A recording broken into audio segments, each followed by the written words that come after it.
A little bit when there's guys out in front of you fishing. I didn't want to get those guys. All right, let's bring it back out.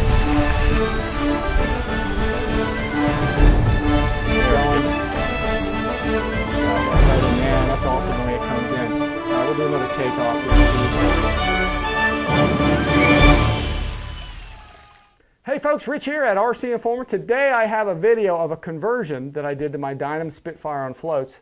That I've been wanting to make this conversion for quite some time, and essentially what it is adding a lower ventral fin to the airplane for better directional stability. Most float planes, because of the vertical pylons in this case and the floats up front, tend to need a little more vertical surface in the back to keep them from sort of swamping ends and to increase the directional stability of the airplane. So I'll show you up close what this looks like. And it's functional. The idea is to really get some stability back there, because I notice when I fly this airplane, as awesome as it flies, that it seems like it needs a little bit of vertical stability, just like, or directional stability, just like the full-scale float plane needed. I also went ahead and painted this really nice yellow. There were only about, I think 5 Spitfires on floats made during the war to test the viability of a float plane. And one of them, at least, had a yellow underside, and I just thought the contrast of this was so awesome that I just wanted to really make it look like this, so it was a little more of a standout at the float fly. Now this model here is about 2 years old. I've had this at Seth and Joe Nall, and up in the corner I'll put the videos for that and the videos of this flying now after I've made the conversion. So you guys can check that out. And if you guys are interested in getting the Dynam Spitfire, the float plane version, it's available at BitGo Hobby right below. I'll put the links below the video. You guys can click on that link. If you buy it through my links, we get a little commission, and we do appreciate that. And actually, as a special promotion, folks, if you guys get a Dynam Spitfire on floats within 30 days from this video, I'm going to send you guys an official RC Informer hat. This isn't something you get on Teespring or any of the merch stuff. These are the Cubans, baby, the Coibas, the Monte Cristos. It's all custom embroidered. You can see I even got the cardboard still in there. Had these custom made, and if you guys get one, I will go ahead, just let me know you got it, and I will send you guys an official hat. So anyway, what Dynam did with this Spitfire is they essentially took their wheel version with the landing gear, and they just added a float kit to it. But what they didn't do is they didn't really modify the back, because it takes a lot to retool that stuff and add a lower fin. So it's something I've been wanting to do for a long time, because it is an awesome airplane.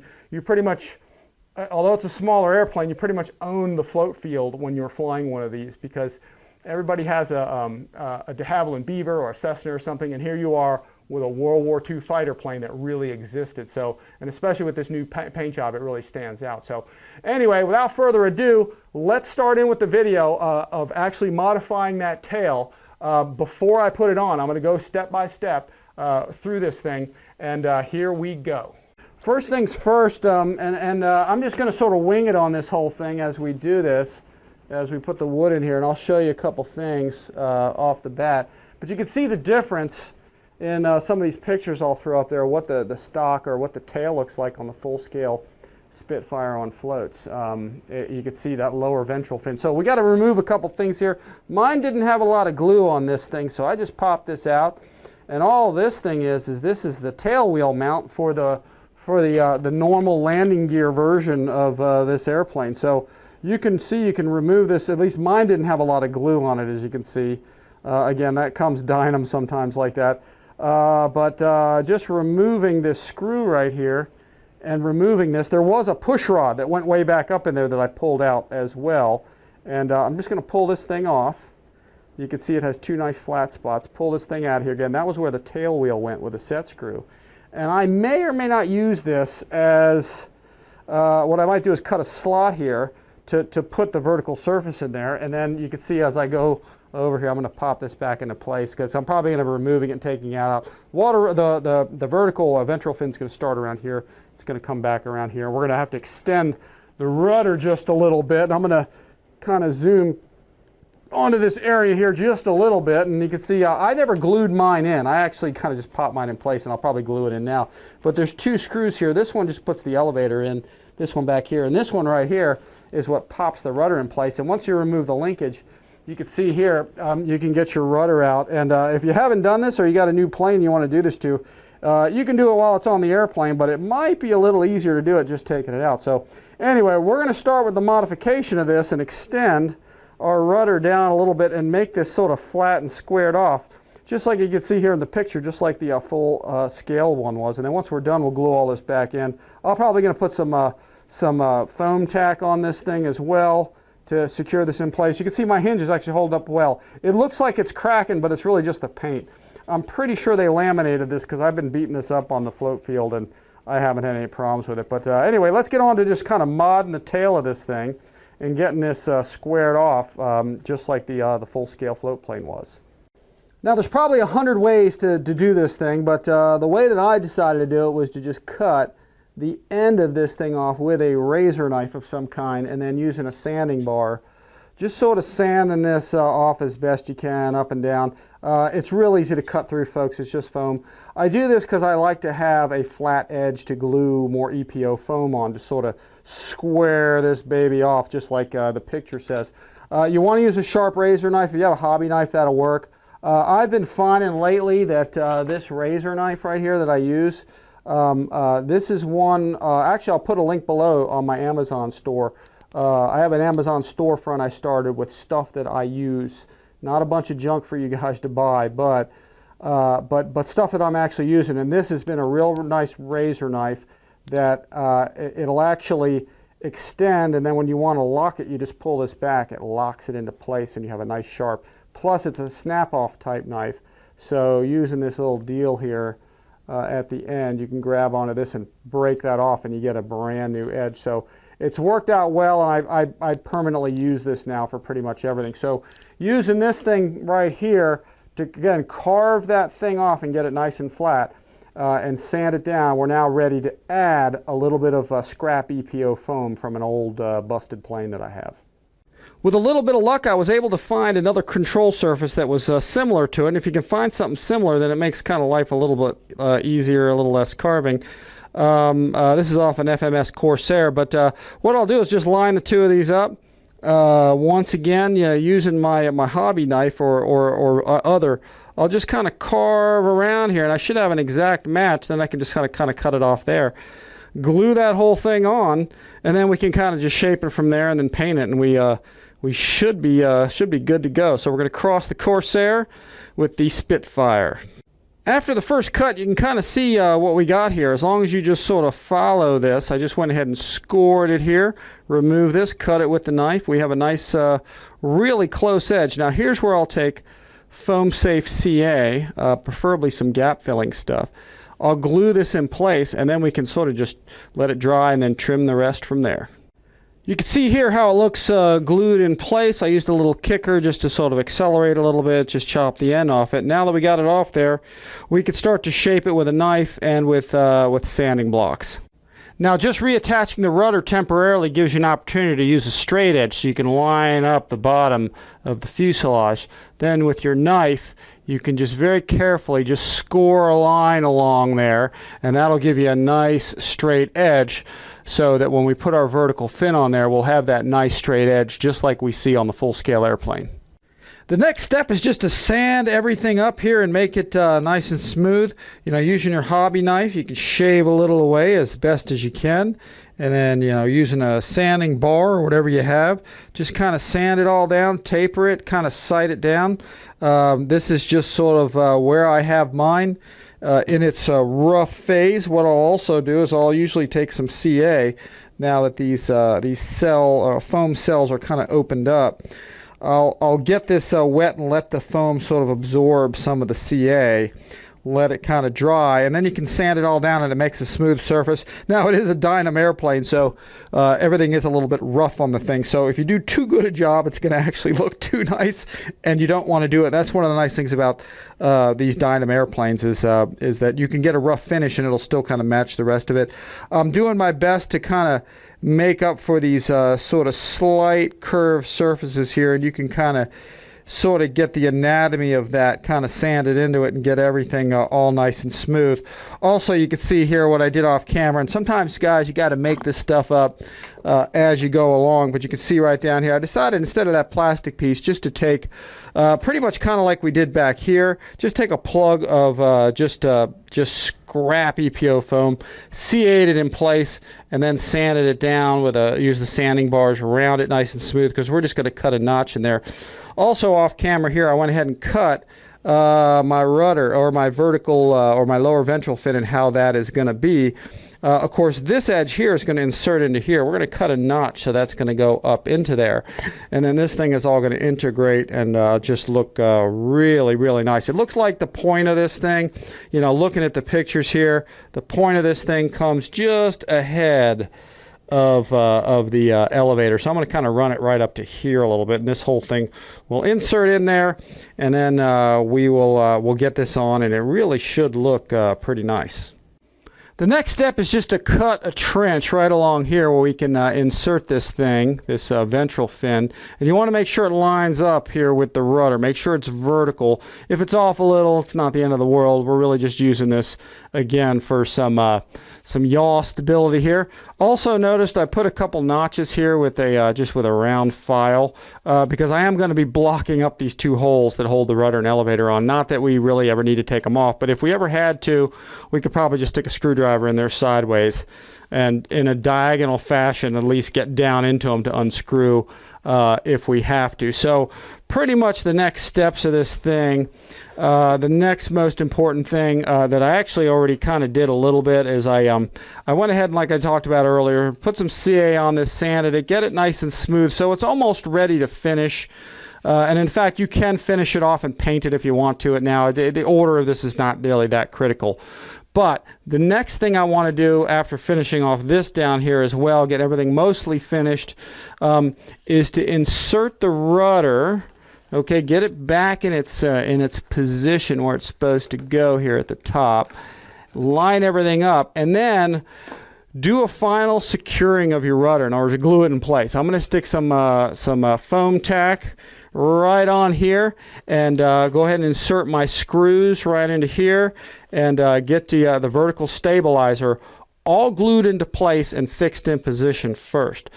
Once that's all dry and it's all in position, now what we can do is we can kind of sight this thing down this way, and then the last install is to really make sure that this lines up with the bottom of the fuselage here. And you can see it's a little bit off, but that's okay.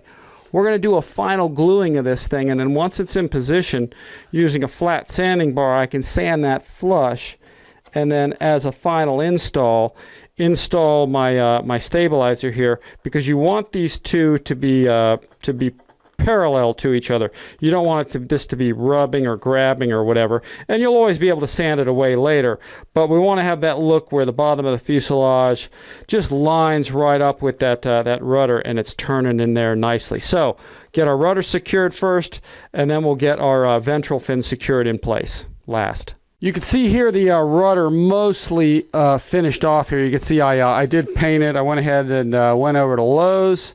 I just matched the paint, and they made me a sample, and that was kind of the best way to finish it. It's a little glossier than the original finish, but it is a satin, and it looks real nice. So I went ahead and attached the screws, put the elevator and the rudder back on. I did glue it down in here, and I'll cover that up with some paint later. But you can see the match is pretty nice, and you can see it fits pretty decent. Now notice the bottom of this is shaved a little bit, because just like I was talking about, once you get this thing pretty much glued into position and it's fixed now, it's on there. Now we can go ahead and we can match the two of these up. Now the way that we're going to do that simply is by taking a ruler, piece of paper, because I don't want to scrape the bottom of my plane, is I'll wrap this up. Now that that rudder is kind of fixed into position, I'll make sure that there's some paper or something wrapped on the underside of the airplane, and taking a sanding bar like this, I can line that up with the underside, and I can scrape the bottom of the rudder and get it to match and parallel the bottom of the fuselage. Now that's kind of important to do, because once we get our rudder in place, or our ventral fin, you can see how nicely now that is going to match up. Now, I did end up scraping the bottom of this thing. I'll flip it up here so we can see. I'll get it out of the stand here, and we'll look at it. You can see that the bottom of this is scraped up, so I'll just do a refinish on that. But for the most part, you can see that it really is a nice fit and finish. And the next thing I'm going to do is really just kind of glue this lower ventral fin in position. You can see here the lower ventral fin glued into position. You just want to make sure that you know, you've got enough gap there. You can see I went ahead and I touched up the rudder there just a little bit underneath, and we'll repaint that when we're done with all this. And then also, you do want to be careful. You want to make sure you sight this also from the rear to make sure that that strut is lined up. If you have to, you can file it with a little foam away on the inside of that notch before you insert this thing. But you do want to make sure that you have, you know, a reasonable alignment here. If it's a little bit off, it's not gonna kill anything if it's crooked a little bit. But you do want to make sure that it is vertical, it's lined up with the rudder, and we should be good to go. Okay, folks, here is the final form of the installed ventral fin. You can see it turned out real nice. You can see some of the wood grain in it. You can seal this up with something if you want to, but it will add a little weight. I figure the paint I added will seal up the wood enough for water use. I glued this in, if I didn't say so before, with foam tack. I use foam tack for pretty much everything, even updating the hinges. And I just, like I said, I touched this whole thing up with that paint that I got from Lowe's. You can see our gap turned out really nice here. It's just like perfect how that turned out. Also, because we added this wood, this is light plywood, okay, thin light ply. You can use whatever you want. Use whatever you feel is lightest, but also has to be kind of strong, because you know, you could use foam or something, but if it's too thin, then it might kind of flex around a little bit too much. But also, because we added this, we added some tail weight to the plane, but we also removed this chunk of hardware back here and the rod. So I'm hoping it'll be about a wash, but keep in mind when you go to fly your plane, make sure the CG is the same as before. You may even need to add a little nose weight because you put this on here. And I'll talk about that during the flight demo. Upper right-hand corner here, folks, as soon as I get the flight demo for this thing with the ventral fin, the new ventral fin, I'll put that up in the upper right-hand corner and at the end of the video so you guys can check that out. So stay tuned for that if it's not up here already at the time of the filming. But this is pretty sweet overall, folks. I'll throw a picture or two up here. Apparently this whole ventral fin and this whole lower area and the underside of the plane on some of the planes was a lighter gray color and even a yellow in some instances. So let me fly it first. I may go into all that. I may paint this a whole new color on the underside just to make it a little more scale and just to make it kind of stand out. But so far this mod has turned out really nice, and stay tuned. That flight video should be up here shortly.